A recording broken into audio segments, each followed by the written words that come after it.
Hi everyone, today I wanted to highlight some of the most important activities you can be doing as soon as you hit level 70 in Dragonflight. Note that Season 1 of Dragonflight does not start until the 13th of December for NA servers or the 14th of December for EU servers, meaning that the first raid of the expansion, the Vault of the Incarnates, the first season of PvP, or the Mythic Plus rotation are not available until then. Therefore, this video will only show you the main things you can be doing at level 70 before Dragonflight Season 1 begins. Let's get started. Whether you've hit level 70 or not, it's important that you finish the entire Dragonflight leveling campaign, as this will unlock additional features like world quests and the ability to level alts through adventure mode, a new iteration on the Threads of Fate leveling system from Shadowlands. If you took the time to do lots of side quests, bonus objectives, or gathering, you will likely hit level 70 way before the end of the campaign. As much as you may want to dive straight into grinding dungeons for gear upgrades, I would definitely recommend at least working on the campaign alongside that to make sure you get it finished. Follow the main campaign quests all the way to the end of Thaldraszus until you earn the achievement, just don't ask me to spell it, signalling the end of the Thaldraszus storyline, which is the final leveling zone of Dragonflight. If you lose your way while questing or get sidetracked by side quests, remember that campaign quests have a larger icon on the map that shows an exclamation mark inside a shield. Additionally, in your quest log, you'll find campaign quests at the top of the list, separate from your other quests. And if your campaign section is empty but you still have more to do, there should be a prompt there telling you where you need to go to continue progressing. For most people, one of the main goals of reaching max level is getting their item level up as high as possible in preparation for endgame content. Whether you're looking to raid, run Mythic Plus, or play PvP, you'll want to start farming gear fairly quickly to make sure you're in good stead once Season 1 launches. One of the easiest routes to getting immediate gear upgrades is through normal and heroic dungeons. Queuing for each of these should be fairly efficient, as there are lots of players at the same point at the moment, meaning there's a wider pool of players to make your dungeon groups form more quickly. Alternatively, if you're in a guild or have friends that you play with, it's always good to run dungeons with them, as you'll be a more organised group and you'll be able to funnel loot to one another if needed, making the whole process faster and more rewarding. You can run normal dungeons immediately, as these are open to anyone between level 60 and level 70, but heroic will require you to be level 70 and at least item level 342. Heroic dungeons will drop item level 359 gear, but each dungeon has a daily lockout, meaning you can only earn loot from each dungeon boss once per day. If you really want to push your item level before Season 1, you can try running the new dungeons on Mythic difficulty. This will require a pre-made group of 5 players, as you cannot queue for them in the Dungeon Finder. Mythic Zeros drop item level 372 gear, and the bosses will have additional mechanics, and everything in the dungeons will generally be more difficult, so I would recommend getting your item level as high as possible before attempting any Mythic dungeons. My recommendation is being at least item level 350 before attempting a Mythic Zero. Once you have world quests unlocked for the Dragon Isles, you will also likely find a few upgrades from those as well. I would recommend using an add-on like World Quest List to help you find world quests that offer gear as their reward to make your grind more efficient. World Quest List creates a list of each world quest available to you in a given zone or continent, which you can then filter by reward to see where all of your gear-related world quests can be found. World quests are popular for usually being simple and fast to complete, so it's a great place to start filling in gaps in your item level, and it will also increase your renown level with the new reputations of the Dragon Isles if you're interested in collecting cosmetic rewards later down the line. The final way to get good gear upgrades is through professions. By now, many players will have worked to get their professions leveled up, and have recipes to make armor, weapons, rings, trinkets, and more, which you can then get your hands on even if you don't have the given profession yourself. The new crafting orders system allows players to put in crafting requests to have specific items made for them by another player, as long as the buyer provides certain materials to make them.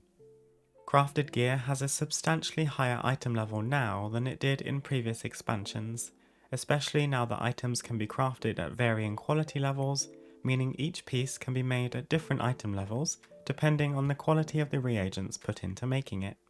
Check the crafting orders interface from the Artisans Market in Valdrakken by speaking to one of the Artisans Consortium NPCs and see which gear pieces you'd like to have made for you. Then, it's just a case of either buying the materials or farming them yourself, adding in any optional reagents if you can or want to, and commissioning a player to craft it for you. If you're in a guild, you'll likely have guildies who are trained in a given crafting profession, so be sure to ask around and see if they can make you a personal crafting order, as this will likely be made at a higher item level since it's made by a friend. As we've just said, professions are one of the main ways to get your hands on high item level gear upgrades, but there are lots of other professions that also bring strong upgrades to players, dungeon parties, and raid groups. For that reason, it would be wise to start investing some time into your chosen professions. If you didn't pick up any professions while leveling through the Dragon Isles, don't worry, there are profession trainers dotted around the continent that can train you in Dragon Isles gathering and crafting, but you will find each profession trainer conveniently clustered in the Artisans Market in Valdrakken. As you level up in your professions, you will be able to unlock specializations to help you get stronger in one specific area, and later, once you've advanced even further, you'll be able to specialize in all aspects of your profession. As mentioned earlier, if you play with a group of friends or a guild, your professions will likely bring a great set of benefits to your team, so invest the time into them now to get them in good shape for the launch of Season 1. If you need any more guidance on the profession system or want to know more about crafting orders, check out my professions video linked in the description below. The next thing you can do if you haven't already is finish collecting all of your dragon glyphs around the Dragon Isles. Dragon glyphs are needed to spend points in your dragon riding talent tree to enhance your dragon riding in a variety of ways, such as giving you more vigor charges, recharging your vigor more quickly, combat buffs like a shield or extra damage when you land, and much more. I would recommend downloading the Handy Notes add-on as well as the Dragon Glyph plugin to conveniently mark the location of each glyph on your map. I also have a guide video showing you how to reach every single dragon glyph around the Dragon Isles, so be sure to check that out if you need any extra help. There are no time gates or any prerequisites to collecting your dragon glyphs other than needing a dragon riding mount, so even if you haven't started leveling through Dragonflight yet, you should only need around an hour or so to get your first dragon riding mount from the main campaign. The final activity you can be working on when you hit level 70 is your Renown. There are 4 new Renown reputations which each offer unique quality of life upgrades and cosmetic rewards.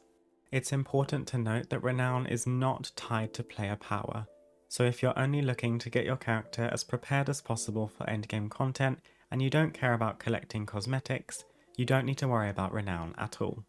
The Dragon Scale Expedition, the Maruk Centaur, the Iskara Tuskar, and the Valdrakken Accord are the 4 new reputations you can work with during your time in the Dragon Isles. You can increase your renown with these reputations by completing side quests, wild quests, and community events to earn mounts, pets, toys, transmog, and more. Community events are a new feature which are similar to world quests, but they are quite limited in availability. You will see a large icon on your world map showing the location of a given community event whenever they are active. For example, the Maruk Centaur will show a horn on the map wherever they are hosting a hunting party. Or for the Tuskar, they will have a community feast in their home in Iskara. Participating in a community event involves a few steps, usually culminating in a final boss. Each step of the event can be done solo, but the final boss has a lot of health and will likely require a group, so I would recommend looking for a group to join before you start the event if there aren't other players nearby helping out already. You can check your renown level with each reputation by clicking on the large dragon icon on your minimap.